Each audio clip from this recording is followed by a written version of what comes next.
Şu an video kayıt başladı. Burayı keseriz. Şarkı girişinden şey yapabilirsin, başlayabilirsin, tamam mı? Herhangi bir saçmalık 2-3 defa deneyeceğiz, tamam mı? Dur Nasıl bir diyeceksin. saçmalık yapmalıyım? Çok mu saçma yoksa orta saçma? Yoksa az saçma mı olsun? Herhangi bir saçma. Karışık saçma olsun mu?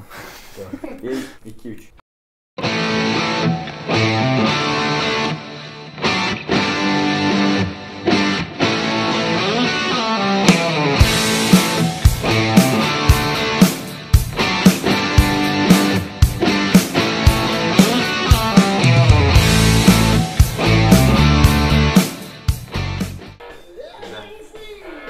Bakayım. Ova dostlarım, bu bizlere 3. videomuz. Rıdvan bilen. Rıdvan işte ön yüzlerdeki yine şu simpatikini paslar. Rıdvan 21 yaşında, 16 cm pardon 17 cm kabluk. Neden o kadar küçük söyledin? Abartsana bari video için, gözünü seveyim. Yalan söyle, 30 en az. Neyden bahsettiğini bilmiyorum. En az 30 ama. En az 30, en az 30. Mesela 30'dan aşağısı parmak uzunluğum bile değil. Rıdvan benim en yakın arkadaşım. Ben. FF. Yanımızda İntizar da var. İntizar benim stajyerim. Sağ olun.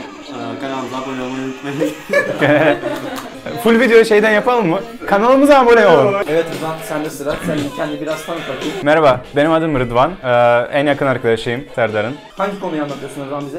Dövme konusunu anlatıyorum kankacığım. Dövme konusunu anlatıyor. Merak ettiğin bir konu umarım. Evet, tamam. Bomba soruyla başlıyorum. Birinci soralım. Bir insan neden dövme yaptırır abi? Ben anlamıyorum. Bir insan neden dövme yaptırır?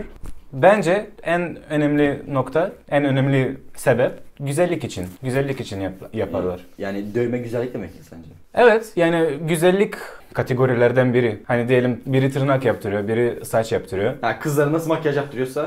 Aynen. Ben şey gibi bakıyorum buna. Mesela ben spor yapmayı seviyorum ya. Evet. Birisi de dövme yaptırmayı seviyor. Olay şurada patlıyor abi. Düşünsene, bütün her yerini dövme yaptırdın. Bitti. Bitti artık. Yani ondan sonrası ne ya? Hani Sonra ondan... beyaz boya var. Her şey simsiyahsa sonra beyaz boya değil. Biliyor yani onlar. Yok, bitmez. Şey peki, Bitirmek ilk dövmeni nerede yaptırdın? Kim İlk yaptı? dövmeyi şöyle, ilk dövmem kolumda. Neden kolumda? Hala cevap veremiyorum kendime. Hani en belirgin yere yaptım ama aslında mantıkken az görünen yere yapmam gerekiyordu. Kafam güzel diyebilir miyim? Evet, yani kafam yerinde değildi. Arkadaşım dövme makinesi olduğunu söylemiş. Ben de o ara dövmeyle biraz meraklıydım çünkü çizim yapıyordum senelerce. Çizim yaptığım için dedim nasıl para kazanırım? Dövme ya da portre. Portre Serdar Bey'imiz yaptığı için bizden 10 kat daha iyi.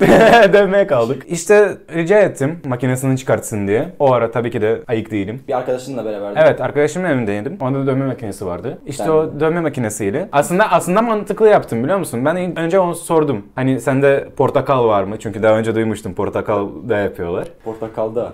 Yani portakal kabuğu üzerine yapıyorlar. He. Öğrenmek için Suni falan. deri gibi bir. Aynen. Sordum, portakal yokmuş. Sonra dedim muz vardır belki. Muz üzerinde yapılır. Muz da yokmuş. Dedim tamam abim, getirsen yerinde. Tamam, peki dövme nedir? Sence bir dövme nedir yani? Mesela yemek açıklaması var, tamam mı? Evin açıklaması var. Dövmenin açıklaması nedir? Yani dövme eşittir ne sence? Dövme eşittir estetik. Yani o senin gözünde birazcık yani. Birkaç tane farklı şeyler var. Bazı insanlar için dövme eşittir hatıra. Dövme eşittir bir hedef. Bazı insanlar bir yazı yaparlar koluna. Ama normalde hani şöyle yaparlar ki insan görsün onu. Sen kendin bakınca görmüyorsun. Ama bazı insanlar mesela yazıyı kendine göre yapıyorlar. O yazıyı her uyandığında okumak için. Mesela hedeflere ulaş. Tamam. Annenin söylediği sözü. Yani çok sebeplerden yapılan bir şey. Dövme o zaman senin gözünde bir yaşam tarzı gibi bir şey değil mi? Yani Yaşam tarzı, evet, yani benim için yaşam tarzı değil. Çünkü ben sadece dövmeyle kendimi kapatmak istemiyorum. Tamam. Hayatım Başka olarak. hobilerin de var. Tabii, başka hobilerim de var. Sence dövme sanat mıdır? Dövme sanattır tabii. Ama şu an şey oluyor hani herkes herkes derken dövme yapmanın artık çok kolay, eskisi gibi değil ve herkes aletler ucuzladı. Herkes dövme yapıyor. Herkes mi sanat yapıyor aslında? Hayır. Şimdi ben kesinlikle sanat yapmadığımı düşünüyorum şu anda. %90 dövmeciler de sanat yapmıyorlar aslında. Çünkü ne yapıyorlar? İnternetten müşteri geliyor. İnternetten bulmuş bir resim, daha önce yapılmış bir şey. Kopya yapıyorlar. Kopya yapıyorlar. Para kazanmak için. Evet. Benim ulaşmak istediğim nokta ve kendi bir tarzını bulmak, kendi çizimleri yapmak, kendi eskizleri dereye yapmak. Yani müşteri bana gelip hazır bir resimle değil, bana fikirle gelsin. Bana güvenerek gelsin. Freehand diye bir şey var. Freehand. Boş el. Boş el. Evet. Bir resmi transfere geçiriyorsun. O transferi yapıştırıyorsun koluna. Sonra adam görüyor. Hani dövme olmamış halinde görüyor nasıl duracağını. Freehand nedir? Bir dövmecinin aklında bir şey vardır. Bir resim oluşturdu artık. Ya da önceden çizdi kağıda. Evet. Ama müşteri asla görmüyor üstünde nasıl görüneceğini. Evet. Dövmeci 2 saat boyunca, 5 saat boyunca müşteri hareketsiz bırakıp üstünde çiziyor. Sanki kağıdın üzerine. O freehand oluyor. Kalemle bir şeyle. Kalemle aynen. İyi tarafları nedir? Anatomiye göre yapabilir. İşte kasları daha çok belirtmek için, kusurları daha yok etmek için. Yani transfer kağıdı kullanmıyorsunuz, direkt. Aynen. Direkt her çizgiyi kendisi ayarlıyor. Bu müşterinin güvenmesi çok gerekiyor yani. Anladım. Yoksa yani geliyorsun dövmeciye, 5 saat boyunca senin koluna bir şeyler çiziyor, sonra beğenmiyorsun. Dövmeci yoruluyor. Hem sen istediğin dövmeyi elde edemiyorsun. Anladım. Hem parayı veriyorsun zaten çünkü önceden yarısını alıyorlar. Öyle. Peki sen şey yapıyordun yani kendini geliştirmek için birkaç tane çocukla anlaşıyor ya da kızla anlaşıyordun. Diyordun ki ben sana bedava dövme yapacağım. Aynı zamanda da sen onun elinde tecrübe kazanıyorsun. Ben onlara kobay diyorum. Kobay. Yani deney tahtası. Ama onlar da memnun kalması önemli değil mi yine de yani? Sonuçta işini bitirdim gittim, sen yürü git lan, böyle bir şey yoktur. Yani bazı insanlar var, onlar nasıl yapıyorlar? Şunu yapayım, fotoğraf çekeyim, belki tutar. Ama yapılması gereken, hani kobay olsa bile sen onu mutlu bırakmalısın her zaman. Sen ona sadece dövme vermiyorsun. Sen daha çok zamanını satıyorsun. Konuşmak, sohbet etmek önemli şeyler. Şimdi bazı insanlar sadece dövme yaparlar, hiç konuşmazlar, soğuk yüzlü olurlar. Müşteri o ara yani çok rahat hissetmez kendini. Ben daha çok samimi olmaya çalışıyorum. Sen de mutlu kal, o da mutlu kalsın. Sen de tecrübe kazan, o da onun da bedavadan dövmesi olsun. Evet. Peki bunu isteyen birileri var mı sürekli? Kobay olmayı kabul eden birileri? Bedava dövmeleri çok isteyen var. Ama şöyle, benim şimdi kobay mantığım şudur. Ben bir eskiz buluyorum. Evet. Yapmak istediğim bir tarz buluyorum. Evet. O tarzda gelişmek için sadece o tarzda yapmak isterim. Ama o istiyor ki bana burada çizgi yap, bana burada yazı yaz falan. Hani ben bunu parayla yapabilirim. Niye sana bedava yapayım? Bir dövme yapmak için neler lazım? Hangi aletler lazım? Bir dövme yapmak için gereken şeyler, deri altına girebilecek herhangi bir kemik bile olabilir. Şöyle söyleyeyim, yani iğneyle yapıyoruz. Tek kullanımlık iğneyle. Evet. Ama mesela Afrika'da kemiği çok keskin bir şekilde, ne diyorlar buna? Ucunu kesiyorlar. Evet. Pipet gibi. Onunla derinin içine boyayı sokuyorlar. Şimdi ana mantık şudur. Derinin içine boya sokmak. Bu yani. Tek gerekenler aslında bir nokta dövmesi yapacaksan iğne, boya. Hapishanede nasıl yapıyorlar adamlar birbirine dövme? Orada İşte dediğim gibi her deriye girebilen madde derinin altına boyayı bırakabilir. Şimdi nasıl kömürden bildiğim kadarıyla kömür suyla mı karıştırıyor? Kömürle alakalı bir şey yapıyorlar. O boya dağılmıyor sonra. Kalıyor orada. Ama şimdi benim üzerimde olan boyalar ve bütün dövmecilerde o boyalar özel yapılmış dövme için. Hani deri altında görünmesi için. Ondan hani solmuyorlar. Soluyorlarsa da az soluyorlar. Kömürden yapacaksan doğal olarak soyulur o. Yeşil olur. Rengini değiştirir. Kanser yapabilir. Herhangi bir hastalık yapar. Alerji yapar. Evet.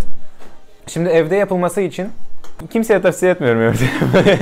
Ya zaten oğlum olmuş 20. asır değil mi? Git şurada dövmeci bul şurada yaptır ya. Evet. Tükür istediğin yere dövmeci var ne şey yapıyorsun.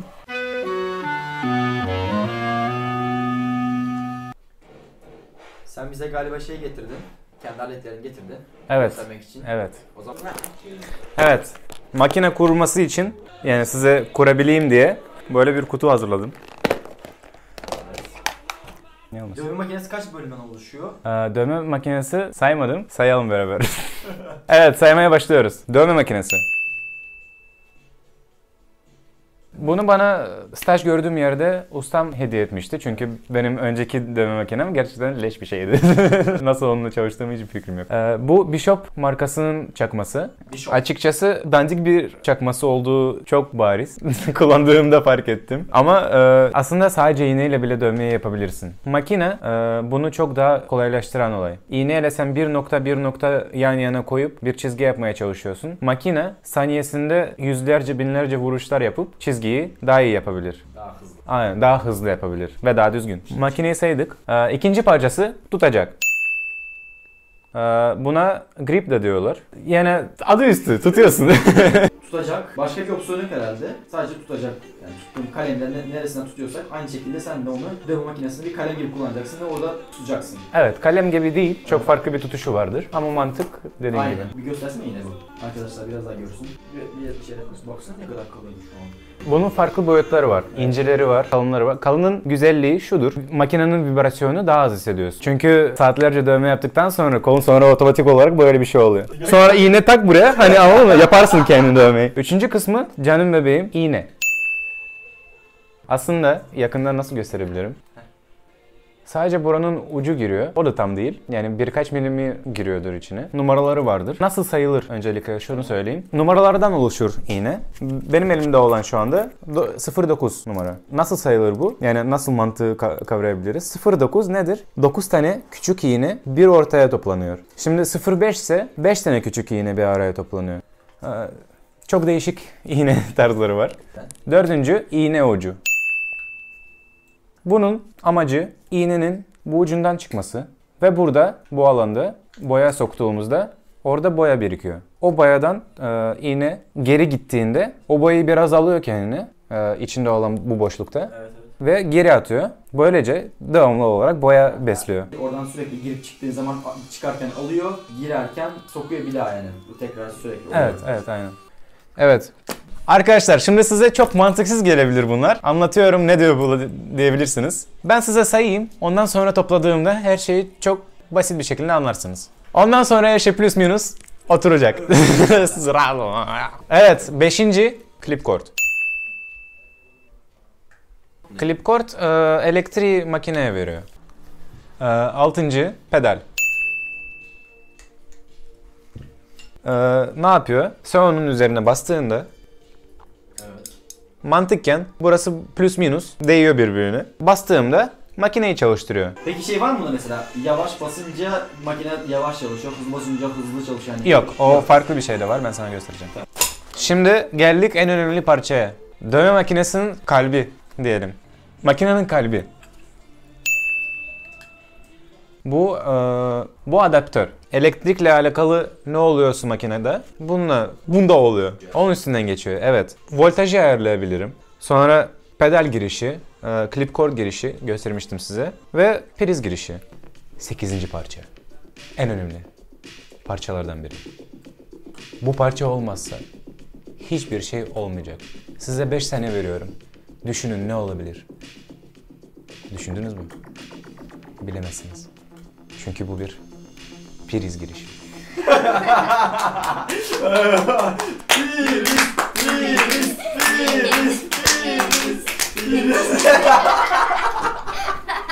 Evet, bildiğiniz priz. Hiç beklemiyordum. Bu alyan. Bunu da abartabilirdim ama doğal bir alyan. Bunun olayı da size kurulunca göstereceğim. Grip için gerekiyor.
Evet arkadaşlar, gördüğünüz gibi dövme makinesi bu kadar basit toplanır. Sadece 2 saatimizi aldı.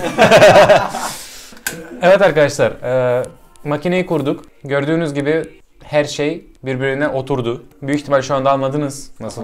Evet, beyniniz yanmadıysa devam edebiliriz. Devam edebiliriz.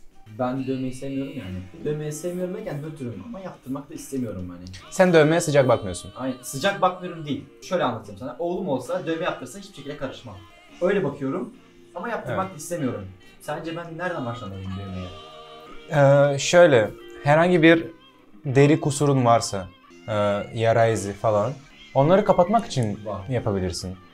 Evet, genelde yapılan şeylerden. Mesela bir yara izi vardır. Buradan balık kafası yapıyorlar, buradan kuyruğu yapıyorlar. Anladın mı? Yani espriye vuruyorlar olayı. Yani dramatik olan şeyleri daha komik yapabilirsin. Komik olan şeyleri daha ciddi yapabilirsin. Estetik durmayan şeyleri daha estetik gösterebilirsin. Bütün vücudunu kaplamak ister misin? Evet, sonra bütün vücudumu kaplamak istemem. Bence insana bağlı. Bazı insanlar kaplamak istiyorlar kendini. Gayet normal bir istek. Hani bunu beğenenler var, beğenmeyenler var. Ben ikisini de beğeniyorum. Ama kendimde daha çok dövme var ama yokmuş gibi hissettirmek isterim. Hani burada dövme olacaksa o ben dövmeyim diye bağırmayacak. O uyumlu duracak vücutla. Bütünleşecek yani. Aynen.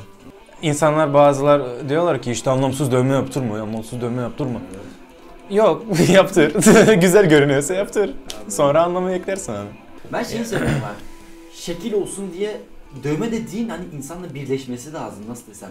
O dövmeyi yaptıracaksan o insanda göreceksin abi. Bunda bu dövme yaptırma potansiyeli var. O dövmeyi taşıyabiliyor o adam. Bazıları var özenti dövme yaptırıyorlar. Gidip minimalist dövmeler yaptırmaya çalışıyorlar. Onun altında ne var ne yok hiçbir şekilde sanat akımını da bilmiyorlar. Sadece gidip yaptırıyorlar, gösteriyorlar. Ya sadece özentilik olarak yapanlar onlar yapmasınlar. Onlar yapmasınlar çünkü sonra biz dövmeciler olarak full yazı yazıyoruz ve Çince harfleri, orada biri çok önemli felsefe katmak istiyor, biz de bok falan yazıyoruz. Adam çünkü kendisi çevirdi, biz bunu istiyorum diyor. Çevirme ile alakalı sıkıntılar falan. Ya bilmediğin bir şey yaptırma. Sırf başka birine güzel göründü diye. Bir resim beğeniyorsan da sen onu direkt beğendiğin gibi yaptırma. Sen onu devamlı bak o resime. Bir sene boyunca sen ona baktıktan sonra sıkılmadıysan demek ki onu yapabilirsin. Hala gözüne güzel geliyorsa vücutta da hiçbir sıkıntısı olmaz. Süper. Güzel anlattın. Şu an size Rıdvan'la konuştuk bunu. Sizin için kod veriyoruz. Klasik geyik kodu. Bu kodla Rıdvan Instagram'ına yazarsanız Instagram'ın sağ alt köşede koyuyoruz. Size göre sol alt köşede, Rıdvan'a göre sağ alt köşede. Plus minus 1, 2, 3, 4 koduyla bütün yaptıracağınız dövmelerde %30 indirim. Şok. %30 indirim. Evet. Plus minus 1, 2, 3, 4 koduyla %30 indirim. Bunu plus minus'tan başka kimse yapmaz. Evet, şimdi ciddi alırsanız. Doğru mudur Rıdvan? Doğru. Doğrudur abim, doğru. Bu iyiliği yap bence ya bizim. Bu iyiliği yapayım, niye yapmayayım? Plus minus izleyen kötü adam olmaz. Söylemek istediğim şeyleri zaten söylemişimdir. Yaptıklarımdan pişman değilim. Aklımda hala yapmadıklarım var. Arkadaşlar, hayatta başarılar, sevgide aşklar, bardaklarda biralar, deri altında da boyalar. Öptüm, sevdim. Sevgili arkadaşlar, bu video sonuna doğru geldi. Sizden ayrılmam gerekiyor. Ama ayrılmak benim için zor olabilir. Ve bunu yaparım. Sence severdi ama acaba bu son çıkış olmamış gibi sanki ya. Kanka bir sürü deneme yaptık artık.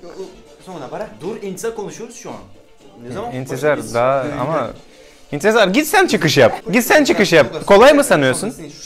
Evet zaten öyle olacak. İntizar kolay mı sanıyorsun? Git sen çıkış yap. Sen git otur ya. Bir otur bakayım. Evet. Kolay mı? Adam burada çıkış yapamıyor ya. Bak. Bir daha gir. Söyle bana ne yapacağım? İntizar beni yönet. Nasıl çıkış yapayım? Çıkış. Adam çıkar yaz, tamam. Çıkıyorum. Yo. Şey yapar, böyle konuşuyorsun ya. Konuşuyorsun, adam çıkar. Ya da ben diyorum. Bir konuşuyorsun, işte söyleyeyim. Adam çıkar. Parayı unuttun. Para verecek miydiniz? Evet oğlum. Harbi mi? Evet. Para versene kanka. Nasıl geldin? Taksiyle geldin oğlum. Nasıl git geri döneceksin? Sağdan Taksiyle mi? Kanka ben 10 kilometre yürüyerek gittim. Bir param bitti. Bye.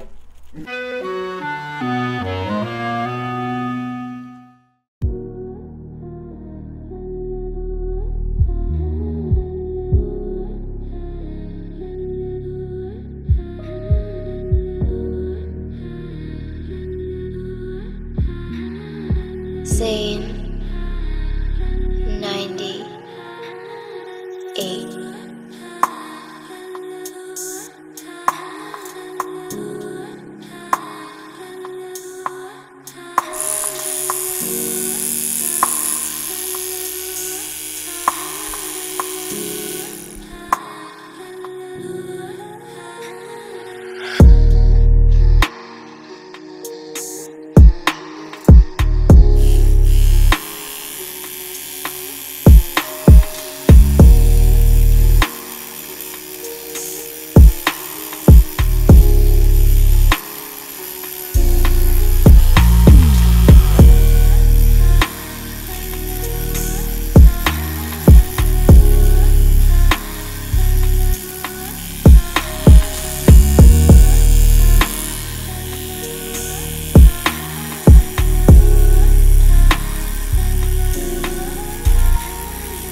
Peçete lazım.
Ciao.